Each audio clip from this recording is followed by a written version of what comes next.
Hey assistant, how tall is the Empire State Building?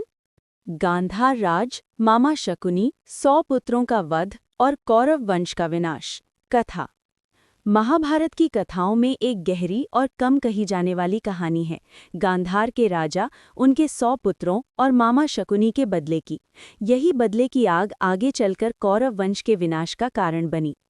Gandhara देश के राजा सुबल के कई पुत्र थे, जिनमें सबसे बुद्धिमान और चतुर था शकुनी। उनकी पुत्री गांधारी का विवाह हस्तिनापुर के अंधे राजकुमार धृतराष्ट्र से हुआ। ये विवाह राजनीतिक समझौते के रूप में हुआ था। गांधारी ने पति के प्रति समर्पण दिखाते हुए जीवन भर आंखों पर पट्टी बांध ली, लेकिन उसके परिवार को ये विवाह भीतर से दुख देता रहा। कुछ कथाओं के अनुसार हस्तिनापुर के राजमहल में एक समय ऐसा आया जब गांधार के राजा और उनके पुत्रों को किसी राजनीतिक कारण से बंदी बना लिया गया।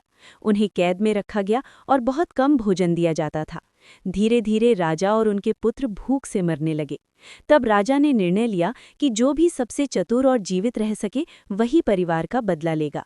राजा ने अपना और अपने पुत्रों का हिस्सा बचाकर शकुनी को खिलाया ताकि वो जीवित रहे और एक दिन बदला ले सके। कहा जाता है कि जब राजा और उसके 99 पुत्र मर गए तो शकुनी ने प्रण लिया, मैं कौरव वंश को नष्ट करके अपने परिवार का बदला लूंगा। कहानी में ये भी कहा जाता है कि शकुनी